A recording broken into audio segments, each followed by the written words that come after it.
Hello, internet friends, family, and horror fiends. 'Tis but I, the old man, back with yet another example of my tales of a rural law enforcement officer. In this one, I was still a rookie, and as such, I caught the shit cases. The calls placed by crazies or old folk that imagined an intruder with multiple heads.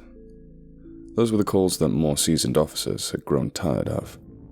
The first dozen or two of these calls I rolled to were, in fact, false. They were a result of old age, mental illness, wild imaginations, and paranoid youngsters that hear a thump whilst at home alone. All were perfectly understandable and easily diffused. Then there was this case. Like I said, I was still a rookie, went behind the ears, so to say.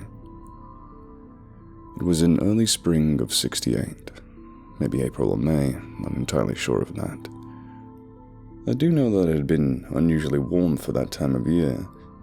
I'd been assigned to the night shift, 12 to 12, simply because my boss was a dick. Really fucked him up when I later invited him to our wedding. Anyway, I was chugging truck stop coffee and dumping handfuls of no-dose pills just to be awake for my shift.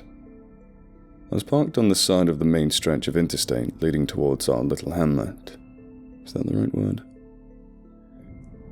I was just swallowing a new handful of caffeine pills with a slug of nuclear hell-hot coffee from a little truck stop near my current stopping place, when the radio decided to kick on. I nearly choked on my pills and spit coffee onto the steering wheel as I tried to answer the call. Car 78, what's your 20? Over. Dispatch, this is Car 78. I'm at the, local truck stop.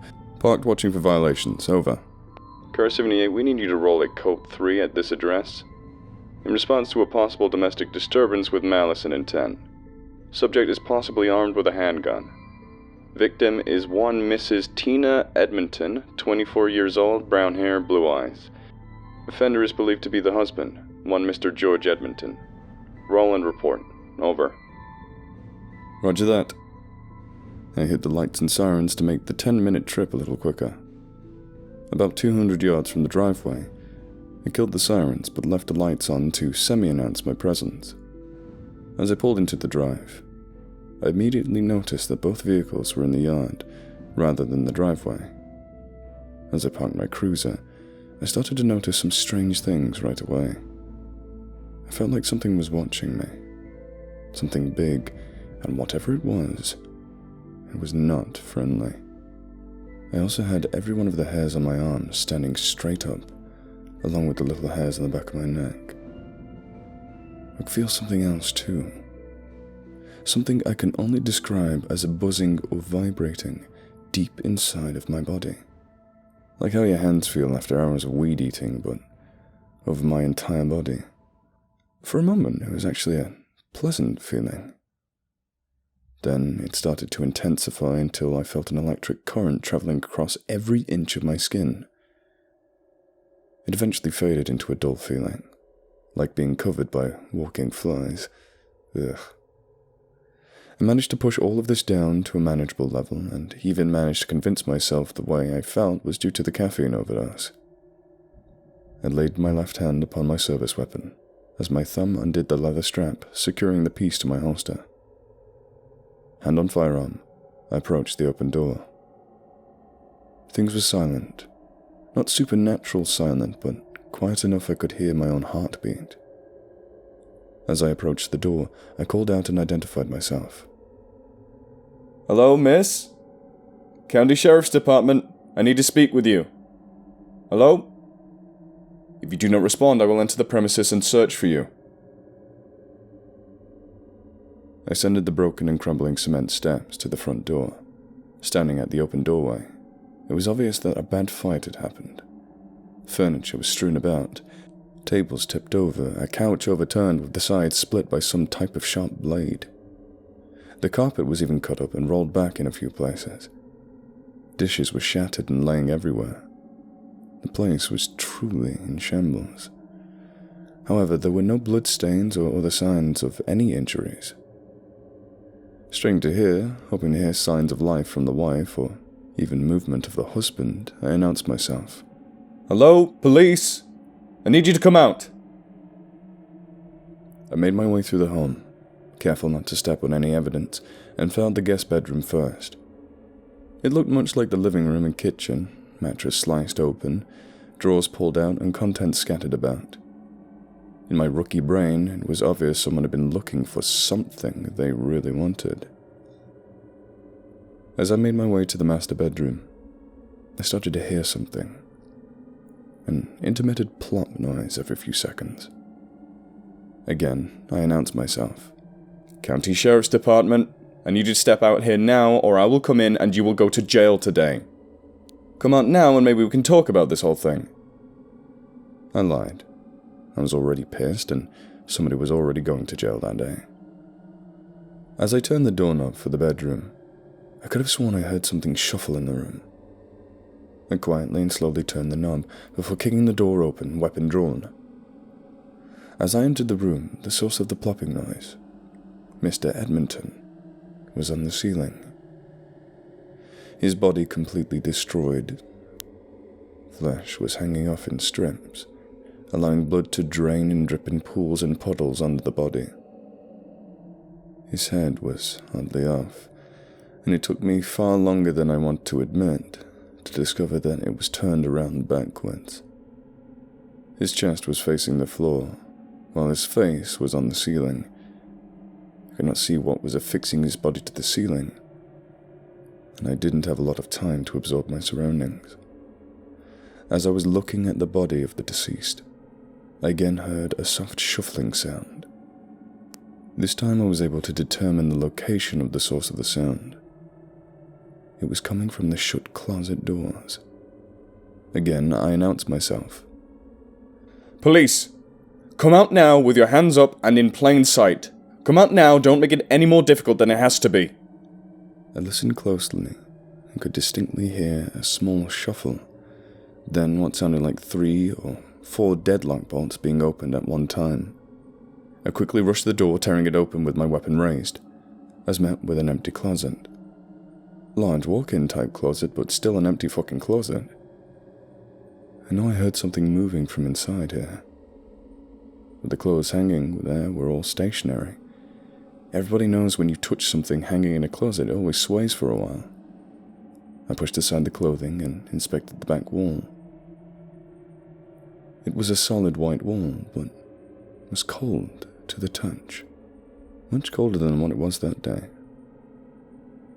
I was running my hand down the wall when a loud crash occurred from the direction of the kitchen. I turned to rush out that way, and as I did, I felt the cold breeze blow over me. It was like standing in front of an industrial freezer blowing sub-zero air. I shivered a bit and stepped out of the closet. As I crossed the threshold from the closet to the bedroom, I was overcome with a feeling of intense vertigo. The world was swirling around me, twisting and turning. For a moment there, I thought I saw a young woman. She would have matched the description of the wife, walking through the wall and out the side of the house. Again, I shrugged this all off as an overdose of shitty coffee and stay-awake pills. I walked from the bedroom, down the short hall to the kitchen. In the kitchen, which had been an absolute mess when I arrived, stood a young girl, maybe 10 or 11. The kitchen was clean. The living room was perfect and clean. As I turned to attempt to gather my head, I saw the yard. There were no vehicles out there other than mine. I turned back to address the child. Hey, sweetie, what's your... She was gone. I closed my eyes to calm myself as I was absolutely shitting peach pits at this point. When I opened them just a couple seconds later, I was standing in the middle of a burned-down house. There was nothing there, and honestly, I was afraid I would fall through the floor. I made my way to the cruiser, the whole time having a fucking fit of every imaginable emotion. I slumped into the driver's seat, looking at the burned-out husk of a home. From the looks, it had been burned for quite a while. In fact, there was a small tree growing through the roof of a nearby master bedroom closet. Now pissed off, I keyed my radio, only to find it non-functional. I tried my portable, but it wouldn't work either. I took a few deep breaths and finished the cup of coffee I'd left on the console. I just backed out of the driveway and turned to leave. My radio crackled to life just as the tires hit the road. Car 78, what's your 20? Over. Dispatch, this is 78. You know where you sent me a while ago? I'm just leaving. Over. Car 78, I haven't spoken to you all night. I've been trying to contact you for almost 2 hours now. I was about to send a patrol out looking. Over. Dispatch, you called me out to the Edmonton place for a domestic disturbance. When I got there... It was burned down? Yeah, no shit, 78. It burned down back in 59. Mrs. Edmonton had been getting beaten and... Well, come to the station and we can talk about it. I was wondering when you would get that call. Over. I made my way to the station and tried to settle my nerves. Before I got to town, I smelled the strong smell of something burning.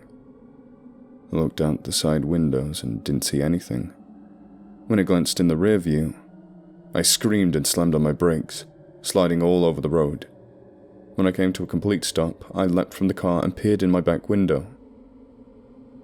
An empty seat. But I know for a fact there was a burnt corpse sat there not long ago. I made my way to the station where I would have a long chat. The short of it is this. Mr. E had beaten the ever-loving shit out of his wife multiple times. She had taken it and never once complained. It was until the beating caused her to miscarry. When she healed from that one, she slipped her hubby some strong sleeping pills, and when he was out, she gutted him. She then set the house on fire with his body inside before vanishing into thin air. Nobody could explain how the tiny woman managed to drive 10-penny nails into her dead husband while he was against the ceiling. When the fire was finally out, they found him charred and nailed to the ceiling. They never found the wife, and honestly, nobody was looking to arrest her for the murder of that bastard. The few people that did try to find her did so because they were worried about her. Each of them would end the effort after 3 or 4 days and simply told people that she must not want to be found. The smell of burning corpse lingered in my cruiser for weeks. I was the only one who could smell it.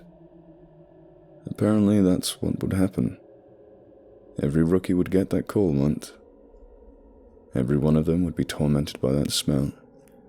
Each had a slightly different experience at the house, but enough alike to match up. Any time I burn my dinner, I remember that moment in the car. God help me. That fucking smell. It's unforgettable.